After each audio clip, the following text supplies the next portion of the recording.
The biggest news we're covering for you at this hour is about the ceasefire that has taken place between India and Pakistan.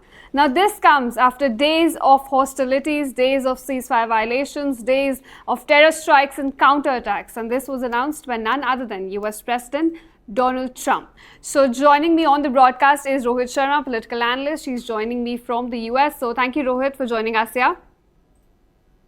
Thanks for having me. Thank you. All right. Now, I want to begin by asking you, because even the viewers are confused. We were thinking that, the conditions between India and Pakistan would escalate further, but suddenly a ceasefire bomb was dropped by the US president. So help us understand, how did the back channel talks, go between the two leaders and, of course, US, and how did US help in brokering this ceasefire? Look, President Trump has been clear from day one. He called the attacks on Pahalgam a shame. Yes. He understood that India had a right to attack, react, in a limited fashion. And the administration has called for de-escalation since then. And if you've seen that, I think Indian side also has been very clear. I think for us, we wanted to show that we would not take any terror activities from Pakistan. We reacted in the way we knew, which was best, which was attacking the terror launch pads in Pakistan. And I think for us, as far as India was concerned, it was a done deal. It's only Pakistan that was escalating things. And I think Marco Rubio, JD Vance, and President Trump, frankly, have been trying to nudge Pakistan to stop escalation. I think after last night's escalation from the Pakistani side, it pretty much became clear that they were not listening, to what either we were saying, and also what the international community was saying. So it started off between a call between JD Vance, Marco Rubio and Asif Munir. Okay. And then there was a lot of back and forth.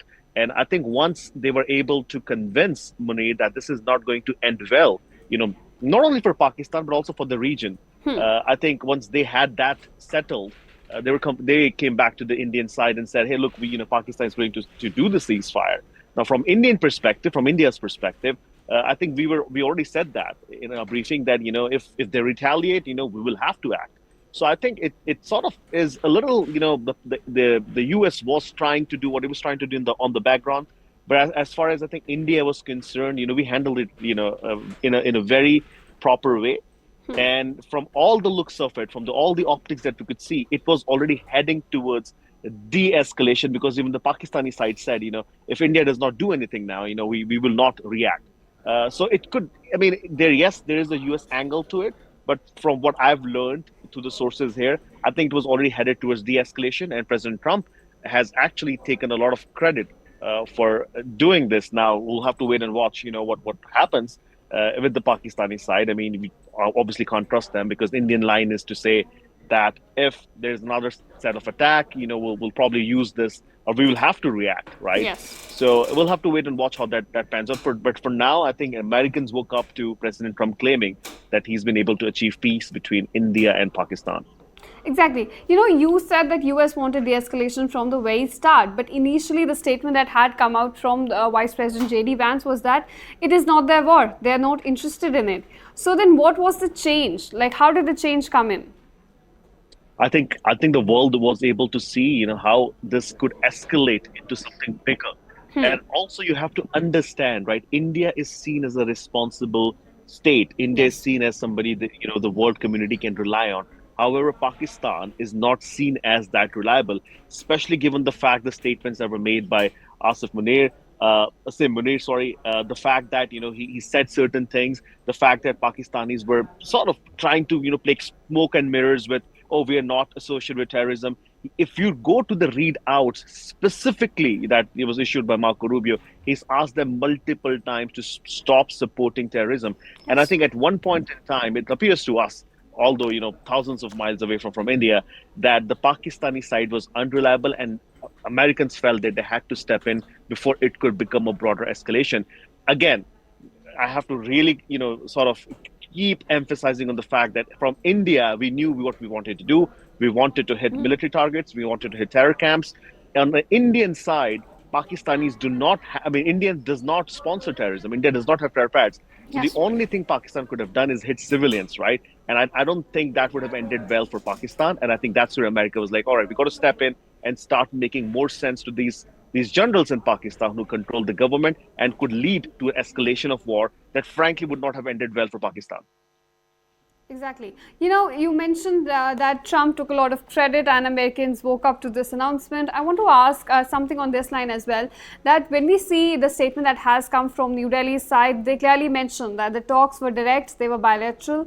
Whereas, the statement coming from the US side was that they mediated the talks between the two leaders. So, how do you look at the discrepancies? How do you make sense of this? So the official readout is that the U.S. brokered, the peace and ceasefire, right? And so that's the U.S. line.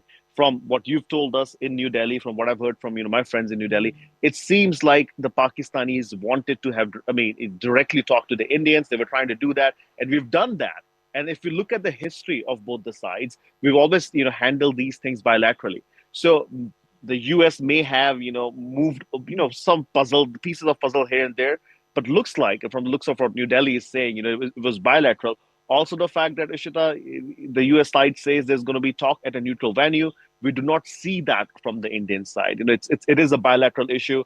The only thing that probably could be discussed is how can Pakistan stop terrorism, and we do not even know if there's going to be neutral venue. So I think a lot of details are not there yet. But the Yes. Americans may have made an offer. Is my understanding that Americans probably like how they've treated talks in when they were dealing with the Taliban, right, in Afghanistan, or the Middle East crisis, or Russia. They always choose Middle East as a neutral venue. So maybe that's what they were proposing. But I really do not think that India has agreed to any of that. No, As India of has this not. moment, the only thing we've done is we've agreed to a ceasefire.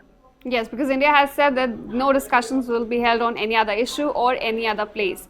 So, but of course, we'll get to know as more and more details emerge on the issue. Now, my last question to you is, Rohit, that we've seen Donald Trump, acting as a peacemaker, not just in this instance. We've also seen him acting like one when it comes to Israel Hamas war, Russia Ukraine war. How do you assess the role of Donald Trump as a peacemaker, given all the conflicts you're witnessing right now? It is a very interesting question, Ishita. As you said earlier, JD Vance said it's none of our business, and then yet, America was involved, right? I think Exactly. America, as much as it wants to not get involved, right? It's so deeply connected, interconnected, penetrated with so many world affairs, that it does not, they cannot just shrug off their responsibility. Now, as far as Donald Trump as a peacemaker goes, he was supposed to end the Russia-Ukraine war. He's been trying to do it for a while. He's blamed Ukrainians, he's blamed Russians. He desperately wanted a win domestically, and I think this also plays well for his own audience and his base. That look, I've stopped a war between two nuclear countries, that is India and Pakistan, and he Yes. was itching for it. He said multiple times that I want to intervene in this, and probably I know both parties too well, and I could do this. So I think he's going to be playing that political message. But I think America and American administration obviously wants peace in Russia, and they want to make a deal in Russia. They also want to stop what's going on in Israel and Gaza. That's not, it's not easy. We know that it was never easy. But as far Yes. as India and Pakistan is concerned, again, I have to say this again: India is seen as a responsible state, and hence, Donald Trump could probably come and claim victory here. But I think it was pretty clear from Indian perspective that we will only react to any act of terrorism, and we stopped, after we've made those strikes. So Trump is claiming victory here. We do not know. We'll have to wait and watch what he does with Russia and what he does with Israel and Hamas. But as far as India and Pakistan is concerned, he's going to drive this message home to say that he was the person who, as the official statement said, brokered peace. Now, I think there will be some more discussion and clarifications coming from both India and Pakistan on what Donald Trump had to say. Exactly, but certainly in this instant, he's already claimed victory. Well, thank you so much, Rohit, for joining us here and telling us about the ceasefire that's been brokered between India and Pakistan by the US. Thank you so much.